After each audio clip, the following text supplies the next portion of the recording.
Ay, bala ka sa buhay mo. Magandang umaga sa'yo, Pilipinas. Ako'y babati muna. Andali, may mga nagano birthday daw dito eh. Halika mo na, bumati ka. Galing pa kayong Taguig. Putang ano, maraming salamat sa pagbisita. O, happy birthday sa'yo. Ano wish mo sa sarili mo? Wish ko po libreng sinigang. Oh. Hindi, sige. Only rice na lang kayo. Ilan pa kayo? Take out sana namin. Ba't mag-take out pa kayo? Di mag-only rice na lang kayo rito. Birthday nito. Sige, sagot ko na yung only rice nyo. Punta na kami pa. May nag-aantay kasi sa amin. May nag-aantay? Minsan ganun talaga. Pagka may nag-aantay, no? Mahirap talaga yun. Sayang. O, hindi. O, sige. Happy birthday na uli sa'yo. Sino gusto mo yung shoutout? Live yan mo eh. Shoutout sa mga taga-Taguig dyan. Yeah! Shoutout daw sa mga taga-Taguig. Andito yung tropa nyo. Birthday, no? Joke lang po. Umiiwas magpainom. Andito sa sinigangan. Okay, sige. Dito muna tayo. Usog tayo rito. Okay. Asan yung stand ko? Pahinga stand. Dito tayo sa kasama ng mga tropa natin kumakain. Yun. Oh, good. Oh, shoutout. Shoutout. Yeah. Shoutout. Shoutout mo, shoutout. Ipakita mo na may sugat mo. Yan ang password Ay, ng sugat mo. Yan. Yummy! Mga ano, taga Bicol. Bumiyahe sila. Punta rito, Bicol. Galing pa kami ng Bicol. At least nakapunta kami dito. Yan. Bang sarap pala dito. Yan, mabisa. Okay, okay.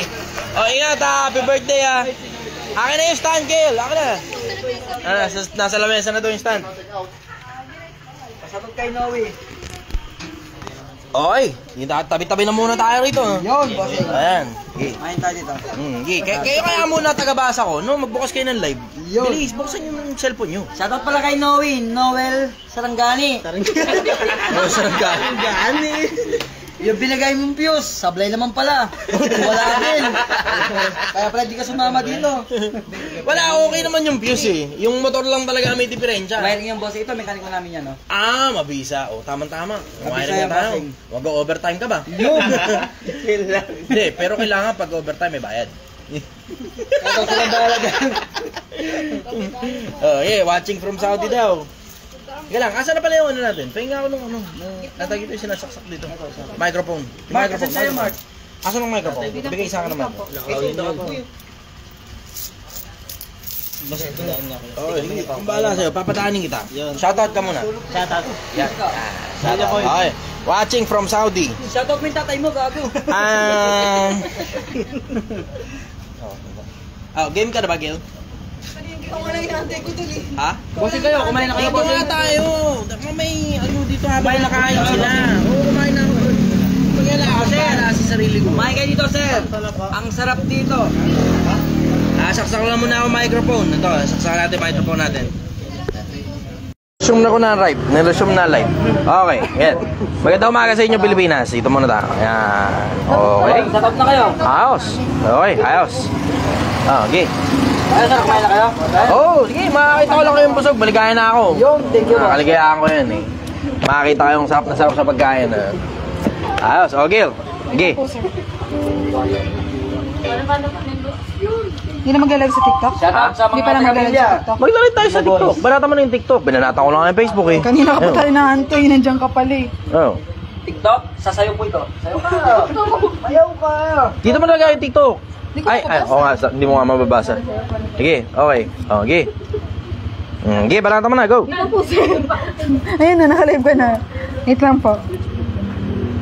Nakayari mo, autocraft number 1. Sobrang ano pa kayo. Ate, yung dalawa doon, sir. Bantayan nyo lang, di nagbabayad yun yung dalawa. Okay na po, nakakuha na po sila. May kanin na po sila doon. Sobra na pala eh. Sige, Bantayan sila. Oh, sige na, go, Gil. Yung susi ng Wait lang po. auto nila, ano yun nyo? Bahala dyan, kaya na nila yan. Nakapagbayad naman na lahat doon. Di ba ba? Ito, yung iba nakapagbayad na, pero ito hindi pa. Ang bulto na to hindi pa. Okay. Pilipinas, kain po. Good morning. Yeah, magandang umaga sa inyo. Go, Gil. Sinigang number 1. Yan, harap. Pakita mo yung taba, pakita mo yung taba. Pakita mo yung Pakita mo yung taba. taba. Yun! Yun! So magaling kasi yan. Tambotso yan, no? Sabi ko na eh. Sabi ko sa'yo. Oh, okay. Ayan po. Tanong po ni Eliza Chanle. Hi Madam Gilpas, kay Teacher Chi, anong masasabi mo kay Julian San Jose na nag-viral na kumanta sa Catholic Church? Ano ba issue ron? Parang nag-concert siya sa Catholic Church. Anong issue ron? So, teka muna. So, ibig sabihin, simbahan yon tapos doon siya nag-concert. Eh, kung pinayagan naman siya ng simbahan katolika, wala naman ako nakikitang mali ron. Diba? Pinayagan ba siya? Hindi ko pa nababasa yung issue na ilang. Hindi naman siya makakapag-concert doon kung hindi siya humingi ng permit eh. Kung humingi siyang permit, wala akong nakikitang problema ron. As long as pinayagan siya, kung hindi siya pinayagan, eh, doon talaga may problema. Eh, syempre, magmamarakulyo naman yung mga miyembro. Eh, kung yung mga pari nyo nga pumapayag, ano naman magagawa yung mga miyembro? Diba? Maliban na lang kung mali ako ng akala, baka hindi pala pinayagan, ganun. Tapos pumuslit lang pala sila kasama na lahat ng mga nanood sa kanya sa concert. Diba? Siyempre, ibang usapan na yun pagka ganun. O, sige, next question. Tanong naman po ni Villas Glaisa, Sir, importante ba maging mabuting tao kahit karamihan isang taas ang tingin sa sarili? Hindi ko alam kung ano connect nung pagiging mabuting tao sa mataas ang tingin sa sarili. Hindi ko alam kung anong connect nun. Pero importante maging mabuting tao kasi pag hindi ka naging mabuting tao, taka naman wala ka, magpapasko ka sa kulungan. Tama yan, boss. Ayaw, makinig kayo at importante maging mabuting tao. Malaki pa kinabang ng pagiging mabuting tao. Tignan mo. Sa pagiging mabuting tao lang, diba? Pwede kang maghanap buhay, tapos maganda tingin sa'yo yung kapwa-tao mo. Sa'yo sila bibili. Alam nila hindi ka mandurugas diba? Yun. And everything else in between. Mas malaki pa kinabang ng pagiging mabuting tao. Taka na, I should know. Yeah, sabi ko nga. mayos ka tao, ha? Sabi ko nga sa inyo, hindi naman ako lumitaw sa social media na mukhang siraulong tao, na mabuting tao pala ako eh. Pero ngayon, nakikita ko na yung mas malaki pala pakinabang ng pagiging mabuting tao sa pagiging masamang tao. Mas mahirap, mas mahirap humarabas ng pera sa masama. Mas madali pang ibibigay na lang ng kapwa-tao mo yung pera niya sa'yo kasi alam niyang maayos kang maghanap buhay. Yan ang sagot ko ron. Next question. Tanong po ni Zilong, Zilong. Ang tawag ito? Happiness is from within, not from others. Yung tanong niya naniniwala ka ba daw dun? Oo, naniniwala ako ron. Happiness is found from within, not from others. Naniniwala ako ron. Taka, kita mo naman, alam ko no? Silong user ako happiness is a choice. Kasi alam mo, you can look at glass half empty or half full. Pipili ka na lang paano mo gustong tignan yung, 'di ba, yung baso, kung kalahating puno ba o kalahati walang laman. Tingnan niyo, nakita niyo kanina, 'di ba? Inulan ako sa kalsada. Tinitingnan ko na lang siya as good opportunity. Kasi, tingnan mo, nakapag-vlog ako sa kalsada. Ngayon, napatunayan ko ngayon sa inyo na, di ba, konting sipag, konting diskarte, may tigas ng katawan, di ba, lakas ng resistensya, matatapos mo yung trabaho. Kumpara naman nasa bahay ka lang, ila-ilata, wala kang ginagawa, mukha kang toad doon, gano'n. Kiniita mo sa bahay na nakatanghod ka, diba? Yun ang sagot ko ron. So, happiness is found from within, not from others. Kasi, I will say, in general, happiness is a choice.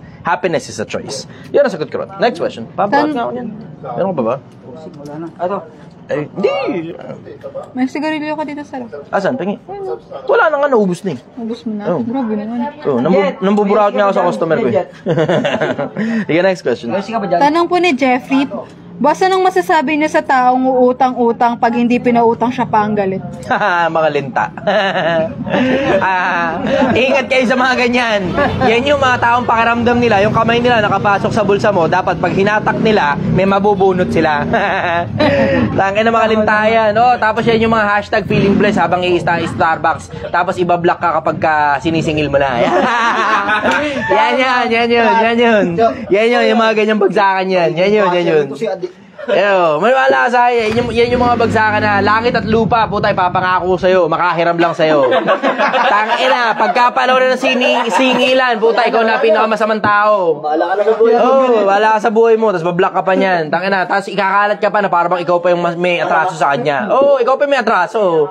Tanginang niya, pinaghirapan mo, binahiram mo sa kanya, tapos sinisingil mo na, ikaw pa may atraso. Puta na double jeopardy. Paingat kayo sa mga ganyan. Mga ganyang klaseng tao, basura na lipunan yan Ikaw na nagpautang, ikaw pa mahihirang maningil. Ikaw na nga nagpautang, ikaw pa ang diba? Ikaw pa masama. Sige, next question. Gigash, okay, Ana.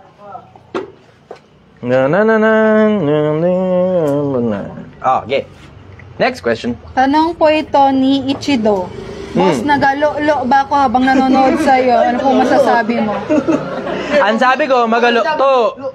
Ang ginagawa mo, nagalo-lo. Nako, ano sabi ko sa'yo, wala kang kita dyan. Ituloy mo lang paglululo mo, JT. Magalo to. Magalo-lo. Tangin ang pangit naman no, kapag lalaki ka, tapos pinagluluan mo ako, no?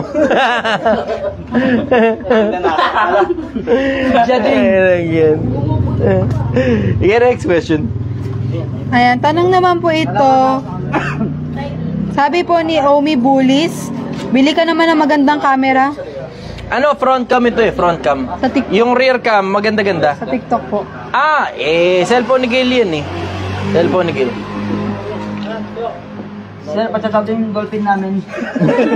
Shoutout yung dolphin. Shoutout ang dolphin. Okay, lagi. Okay. Yan, dolphin. Da-da-da-da-da. Paano dolphin? Bakit dadali? Paano dolphin? Ipakita mo yung leg natin na may pawis.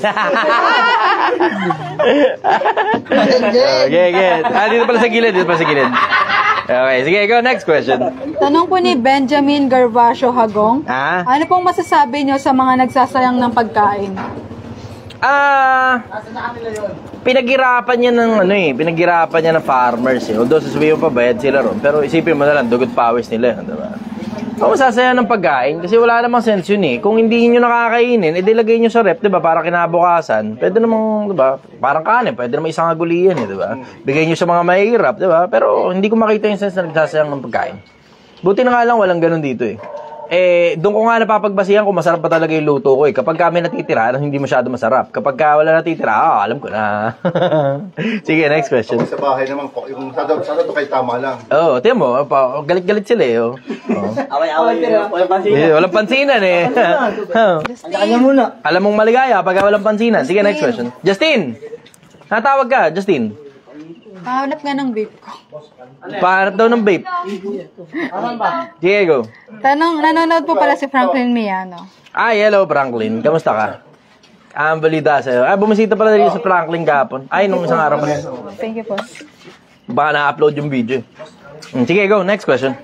Tanong naman po ito ni Joaquin Bon Bautista. Tanong ko lang po, anong masasabi mo halos lahat ng trabaho dito sa Pinas Chinese ang humahawak? Ayaw niyong humawak ng trabaho Diba? Ayaw niyong humawak ng trabaho Pwede naman kung gusto niyo diba? Alam mo, one way or the other, may hawak ng trabaho na yan. One way or the other, may hawak ng trabaho. Pipili ka lang kung ibang lahi mo ibibigay yung trabaho o ikaw ang babanat. One way or the other, may bibiran yung trabaho na yan. Ganun kasimple yun. There's always job to be finished. Laging meron trabaho kailangan tapusin. Ngayon, nagkakatalo na lang kung sino gagawa. Kung hindi ikaw gagawa, may ibang tao gagawa niyan. Yun ang dahilan kung bakit ang mga ibang lahi nakakapamarali dito sa Pilipinas. Bakit? Kasi, tangina, tamad tayo sa sariling bansa natin Samantalang pag nasa ibang bansa tayo, sipag-sipag natin. Sasabihin mo naman, kasi maliit ka ang sweldo rito Yun na nga ang punto maliit na nga sweldo rito, ang tamad mo pa. Tangina, diba? Sa kalulugar. Sige, next question. Tanong naman po ni Hustler Items, hanggang anong oras ka po ba open? Bibili sana ako, taga Taytay Floodway lang ako. Hanggang alas 3 na umaga. Hanggang alas 3 tayo na umaga rito. Bigyan mo naman ako medyo sensible ng question, Gil. Wala pa masyado sensible, sir. Sige, bigyan nyo ngayon ako ng sensible na question. Yung medyo kahit pa paano makapanindig balahibo naman. Yan, gusto ko makinig. Yun nga rin gusto ko Ha? Kailan ka po huling naglolo? Sige, go. Madaling araw. Baka may mga tanong kayo. Sige, banatan nyo na. Kailan ka daw ulit naglulo? Kanina! So ba makita? Boss, baka gusto ng hawakan Sige, go. Questions, go. Sabi po ni nanununtok ng TBS. Nanununtok ng TBS. Takot ka raw ba? Sabi ni Koy Koy. Alam mo, hindi magsasalita tungkol sa akin si Koy Koy kasi takot lang nun. Ako nga yung humamon Nalilito yata kayo. Ako yung naghamon. Tapos hindi siya pumalag. Bakit hindi pumalag? Ang hirap kasing hanapan ng ebidensya, yung mga bagay na pinagsasabi mo, na ang mga ebidensya kumukontra sa sinabi mo. Ang hirap pumalap ng ebidensya tungkol doon. Kamusta ka na? Bugoy na kayo tayo? Wala Diba? Ganun lang, alam mo, simple lang naman ang buhay diba? Pag may sinabi ka, dapat kaya mo panindigan. Tama. Ayun. Taka ako pa itatanungin nyo tungkol sa sinabi ni Bugoy. Wala naman, alam nyo naman sa sarili nyo, inimbento nyo lang yung mga ganyang kwento. Inimbento nyo lang na nagsalita si Bugoy tungkol sa akin kasi ni pangalan ko hindi kayang banggitin nun. Sipin mo, no? Tangin ang katapat lang pala ni Bugoy, tindero lang pala ng sinigang sa kanto. Tindero lang ng sinigang sa kanto. Okay, go, next question. Tanong po ito ni... Okay, go. Yung auto po niya may aircon? Walang aircon Yung auto may. Sige, go. Na-stress ako sa inyo. Pengen Yossi. Paborakat muna ako. Wala rin po kami. Wala rin kayo Yossi. Ayun lang. Sana kami sa iyo. Wala, kakaubos na rin Yossi ko. Bibigyan ko sana kayo. Naubos na eh. Okay, go. Next question. Tanong po ni Justin Carlo V. Reyes, bakit po sinigang ang napili mong negosyo? Kasi pumili ako ng isang industriya na hindi ko talaga alam kung ano ginagawa ko. So, hindi ko talaga alam kung ano ginagawa ko tungkol sa pagluluto. Pero, might as well, hindi ko rin lang naman alam kung ano ginagawa ko sa pagluluto. Eh, di pumili na lang ako ng putahe na gustong-gusto ko talaga. Eh, paborito ko kasi sinigang eh. I can eat this throughout my entire life hanggang mamatay ako. Hindi ako magsasawa sa sinigang. Ngayon, hindi ko rin lang naman alam kung ano ginagawa ko sa pagluluto. Eh, di pumili na lang ako ng paborito kong putahe. Tapos yun yung ngayon yung binibenta ko sa mga tao. Yun. Sarap na. Yun. Yeah, go. Next question. Hindi ka pala kasama si... Ako na. Sige. Papakit nga muna ako sandali. Mag-asikasi daw muna si Gil. Ito, may nag-send ng 35 stars. Teka, babasahin ko muna ito. Pa-shoutout lang, idol. Magandang gabi, Pilipinas. Araw-araw ako nai-inspira sa pagsusumigap sa hamon ng buhay. At si Idol Chichester, isa sa naging daan para mabago mindset ko, kaya mas lalong ginagaling ako sa hamon ng buhay. Di dahil sa kompetensya, pero para sa isipan, maging challenge din sa sarili yung ganitong proyekto. Yun nga mismo ang dahilan kung bakit nilabas ko itong Project 1M eh, diba? Kung di nyo nakikita, yun ang dahilan kung bakit nilabas ko itong Project 1M. Kasi ang daming taong, di nyo nakikita, ang daming taong gusto maging milyonaryo, ang daming taong gusto yumaman. Ang problema, yung mga napapakinggan nyo sa social media, kung hindi sobra-sobra lang sa turo-turo, tas wala namang actual, puta, direct out, right out, scamming talaga. Ang dami, mga payayamanin kita, bigay mo sa akin pera mo, tangin, ang dami niyan sa social media. Sige, teka muna, magpapasok muna ako ng tao galing sa TikTok habang pakita ko lang sandali sa inyo para makita nyo si Gail kung ano ginagawa. Ayun. So, yan. So, ganito kami. Tayo muna, kabilaan pala to. TikTok at saka Facebook ha. Mag-usap muna kayo, TikTok at saka Facebook. Nakikita nyo isa't isa. Yan. Yan. Uy, putang ina mo. Sorry, Gail. Sir, wala pa nga na, sir. Ha? Wala pang tempered. Hindi, iningatan ko naman eh. So, tumama muna sa pako bago sa sahig. Ayan, okay. Nagkikwentahan pa sila mga kapuso. Ayan na po, nagkikwentahan ha. Tutok to dito, okay. Ayan, TikTok at saka Facebook. Kumasa naman na kayo. Sabi mo, tutok dito. Tapos bigla wag sa akin. Just pingi po pa. Teka lang, kukuha muna kami ng panukli ha. Dali na, mabilisan to. Kuha muna kami ng panukli. Tama na, mabilisan to. Magkano kailangan mo, Gil? Wait lang po, sir. Okay. Dali lang ha. Pingi po ako, 50 pesos. Ano to? Ba't may restriction na naman ako? Bakit na naman? Nakita yung Yossi sa... Wala naman ako Yossi nilabas eh. Katabi mo. Okay. Sige. Pingi po ako ng... Magkano kailangan mo? 50. 50. Yes po. Teka lang ha, mabilisan to, 50 pesos. 50 pesos. Tapos pingi ako 55 para dito sa 200. 55. Para sa 200. Okay. 50. Piece natin. 55.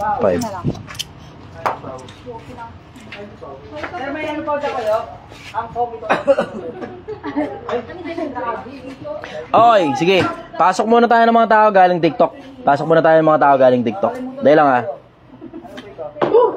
Humphrey Lofranco. Yan, Humphrey Lofranco. Nasenda na ng invitation. Yan natin kung papasok.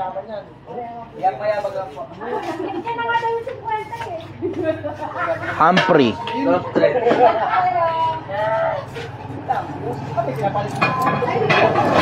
Wala, hindi pumasok si Humphrey. Okay, sige, next tayo. Pasok muna tayo ng iba pa. Team member. Si Coach AL. Good morning, Coach AL. Okay. Sige. Taga saan ka, brother? Taga Leyte. Okay, sige. Ano tanong mo, brother?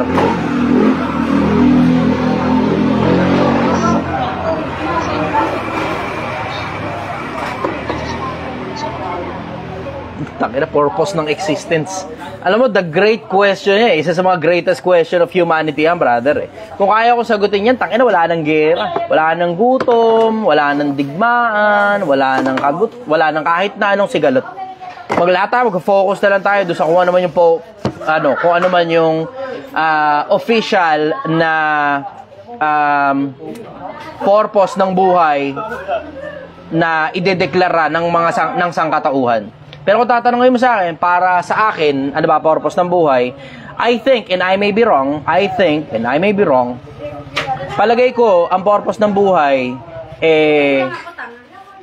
para mabigyan tayo ng saglit na panahon. Yun, maraming salamat, brother. Thank you very much. Yan, maraming salamat. Para mabigyan tayo ng sandaling, awang mo na to. Meron ako rito. Para mabigyan tayo ng sandaling panahon para gawin lahat ng gusto natin dito sa buhay na to. Kasi may kadugtong itong buhay na to. Hanggang ngayon, hindi pa rin alam ng mga scientifico kung saan galing buhay. Hanggang ngayon, hindi pa rin nila alam. Nakikita lang natin flourishing ang buhay dito sa mundo. Nakikita natin na kahit sa kalaliman ng dagat, meron pa rin buhay. Nakikita natin kahit extreme weather condition, meron pa rin tayong mga nakikitang buhay every now and then. Pero in general, I think there's a provider of life and we need to find the will of that provider in life so we can extend our limited time in this world, I believe. Yun ang palagay ko, and I may be wrong, maaaring mali ako, pero I think there's a continuation in all of this. Kasi ang lumbay naman nung kung pagkatapos nung 60, 70 years mo, 80 years mo, 100 years mo, yun na yun, the end na. Alam mo yung ang lawak ng mundo, itong mundo nga lang, tayong mga halos di pa tayo makalibot sa buong mundo di ba? Isipin mo yung lawak ng mundo, isipin mo naman yung lawak ng universo na hindi man lang natin malibot. Na hindi rin naman natin alam kung ano purpose, bakit napakalawak ng universo. Di ba? Magkano? 390 ang sukli. Okay. 390 pa. Okay. In general, hindi natin alam kung bakit napakalawak ng universo Tapos hindi rin natin alam kung may mga aliens ba dyan. Hindi rin natin alam kung ano nasa pinakadulo ng universo. So I think there's a continuation in all of this. Ingat kayo, dahan-dahan! Ingat kayo, good night! I think there's a continuation in all of this. Kasi, magana? 40 pesos. Okay. Kasi masyadong maraming bagay na nag-e-exist dito sa mundo, 10 pesos. Tapos, masyadong maraming bagay na nag-e-exist dito sa mundo na hindi natin maarok. Ang dami ring bagay na nag-e-exist sa universo na hindi rin natin maarok hanggang ngayon. Ang nakikita ng Hubble Space Telescope, somewhere around 13.5 billion light years away pa lang. Pero merong sinasabi, yung mga scientifico, after looking into James Webb Space Telescope, na merong possibility na baka 26 billion light years away ang nakikita na ng mata ng tao gamit yung mga bagong teleskopyo. Ingat kayo, dahan-dahan. Ngayon, hindi natin alam kung ano nandun sa 18 billion light years mula rito sa mundo. Yung kabuuan nun, hindi natin alam kung ano nasa paligid nun I think, and I may be wrong, there will be some time for exploration of the things that will be known to humanity once we cross the afterlife. Yun palagay ko yung purpose ng buhay. Kasi, magkano yun? Okay na? Kasi, ang sabi ni Solomon, kung babasahin mo yung Ecclesiastes, maiintindihan mo na halos lahat ng bagay walang kwenta Walang kabuluhan ng mga walang kabuluhan. Ang lahat ng bagay ay walang kabuluhan. 1-2 ng Ecclesiastes. Tapos isa-isahin mo lahat ngayon ng mga Dali. Picture tayo. Sige. Yun. Isa-isahin mo lahat ng sinabi ni Solomon dun sa Ecclesiastes. You will understand na masyadong maraming bagay na umiiral na walang kabuluhan.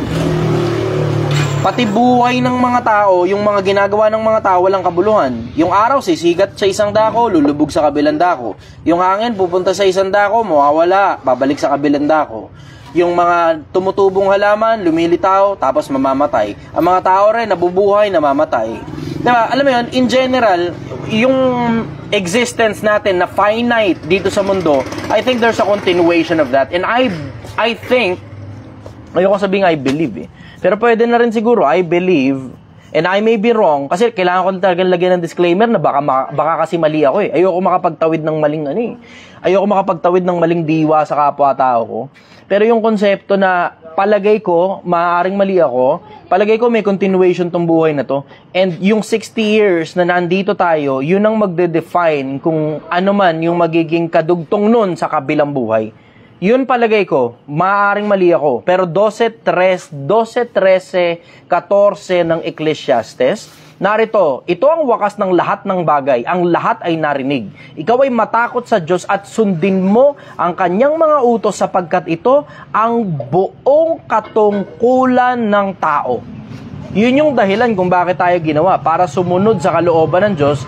And I think, I may be wrong, there is probably some reward to those people who love and cherish the things that are commanded by our God.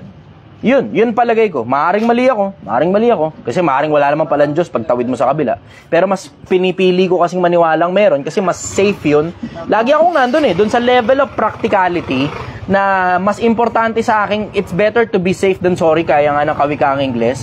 Nandun ako sa level of practicality na pagka walang Diyos, walang kwenta lahat ng bagay, okay lang kahit ano gawin mo. Huwag ka lang papahuli sa pulis, syempre makukulong ka. Pero kung merong Diyos, yun lang yung bagay na palagay ko pinaka-importante. Tapos all else comes secondary. Yun palagay ko. Yun ang sagot ko ron, brother. May follow-up question ka? Pa-picture? Okay, sige. Teka, sombrero ko para medyo maganda-ganda. Ayan.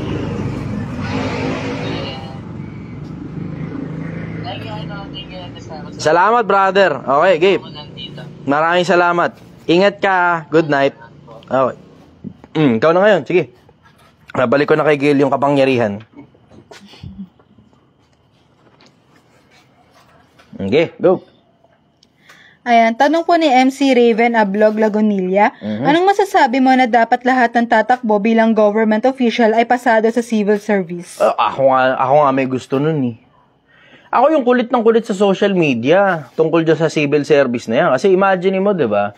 Technically, pag siservisyo sa kapwa-tao yan, unang-una, hindi ka dapat naiinis kapag nagsiservisyo ka sa kapwa-tao. Imagine mo si Diwata o mga kandidato. Yun nga yung sinabi ko kaya nga kulit ng kulit ako ron. Nakita nyo naman, umabot ng 2 million views. Live lang yun live. Ang live kadalasan, di naman umaabot ng million ng views Madalas dyan, 100,000, marami na yun Pero yung sa akin, umabot ng million yung views Kasi ako nga yung nagpipilit na kailangan talagang lagyan ng civil service yung pagkampanya, yung politika in general, bago ka pumasok. Palagay ko nga, bago ka makapag-file ng COC, kailangan pumasa ka na muna sa civil service. Kasi isipin mo, halimbawa, katulad ni Diwata, puta, kung nag-file ng COC, kakampanya, kung dun pa nga lang sa gagarampot ng mga taong bumibisita sa kanya sa Parisan, asartalo na siya Diba? Lalo pa kapag sobrang dami na ngayon tao pumupunta sa kanya kasi nagre-request lang kung ano man at nangihingi ng tulong at alam mo yun, kasi nga kumakandidato nga siya. Sobrang daming magpapapicture sa kanya kung yung gagarampot nga lang na customer niya na yun nagbibigay sa kanya ng pera yun customer niya na yun, nagbibigay sa kanya ng pera kung yung gagarampot na yun, nagbibigay pa ng pera sa kanya, nabubuisit siya All the more siya mabubuisit kapag wala na kang binibigay na pera, nang hihingi pa ng pera. All the more na mabubuisit siya. Kaya palagay ko dapat i-civil service muna lahat na magpa-file ng COC. Yun ang masasabi ko ron. Sige, next question. Tanong naman po ito ni Tano de Villa. Adol, sa palagay mo ba, normal lang mag-daydream ng mga bagay-bagay na wala sa realidad? Tapos after mo mag-daydream, back to reality ka na ulit, parang wala ka na sa daydream. Salamat po sa pagsagot. Alam mo, ito I will go to the extreme. Normal makipag-usap sa sarili. Sa inyo, daydreaming lang Ako, nakikipag-usap ako sa sarili ko. At normal sa akin yun. Normal sa akin na nakikipag-uusap ako sa sarili ko. Ang tawag doon, pagmumuni-muni. Yun ang tawag doon, pagmumuni-muni. Alam mo, you may find this interesting Si Manuel Quezon, si Uncle kasi, ang tatay ni Uncle, stenographer ni Manuel Quezon. Ngayon, syempre, may mga kwento si Uncle tungkol sa tatay niya. Syempre, di ko naman na malalaman kung totoo ba yun o hindi. Hindi ko na malalaman kung totoo ba yun o hindi. Pero ang kwento ni... brother, yung stand! Brother, stand! Okay.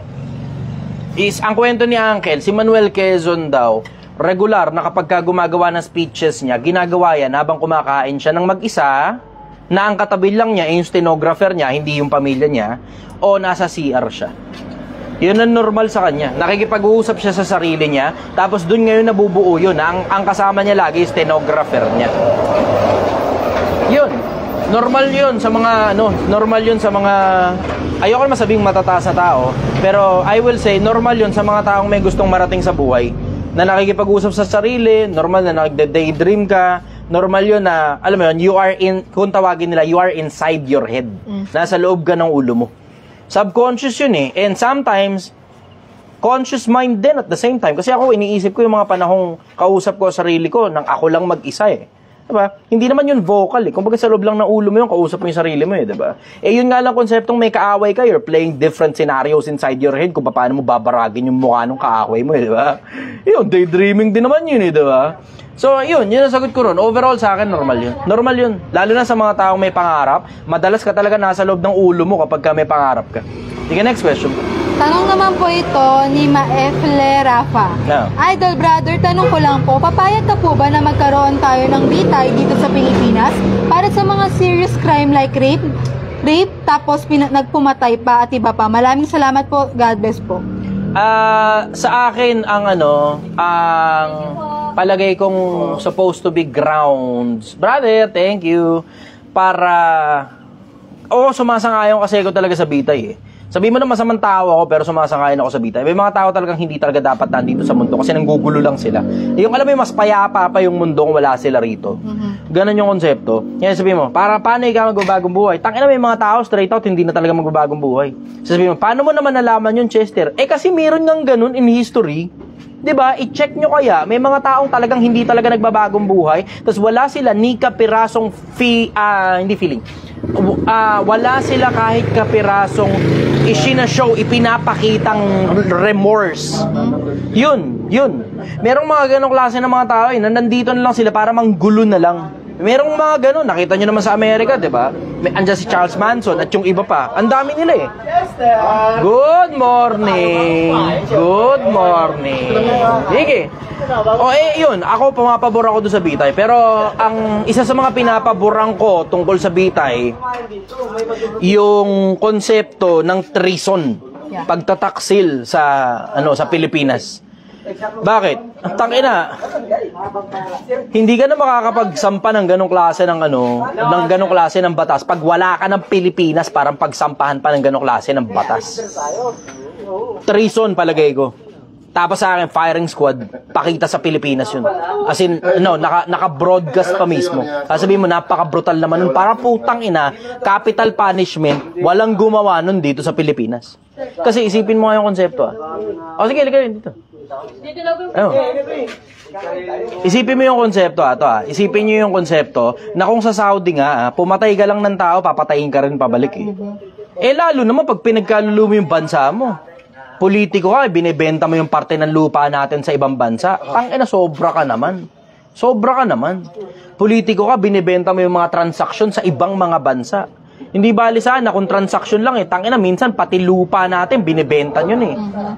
Parte-parte, isla-isla kung ibenta. Isipin mo, paglipas na ilang panahon, yung mga mayayamang bansang gustong bumili ng parte-parte, patsi-patsi ng Pilipinas, bukas makalawa, tignan mo, gagarampot na lang yung mga isla natin na sariling atin.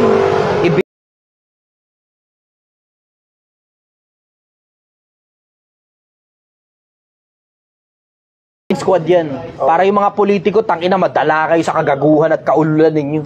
Wala na tayong bansa kapag ibinebenta nyo yung bansa natin sa mga banyaga. Sige, next question. Tanong naman po ito ni Benjamin Gervasio. Nawala yung tanong niya. Paano na lang? Ito, Benjamin Gervasio Hagong. Idol, may nakapagsabi sa akin na the key to happiness is contentment. Mawawala na ba yung drive sa paghahangad ng mas mabuting buhay? Hindi ba katamaran yon? Pero di ba yun naman ang goal ng lahat at ay maging masaya? Ganito, wag lang kayong malilito. When you say contentment, dapat kontento ka sa mga bagay na meron ka, pero kontento ka rin pati sa direction mo at pangarap mo. Na hindi ka nalilito at hindi ka naiinggit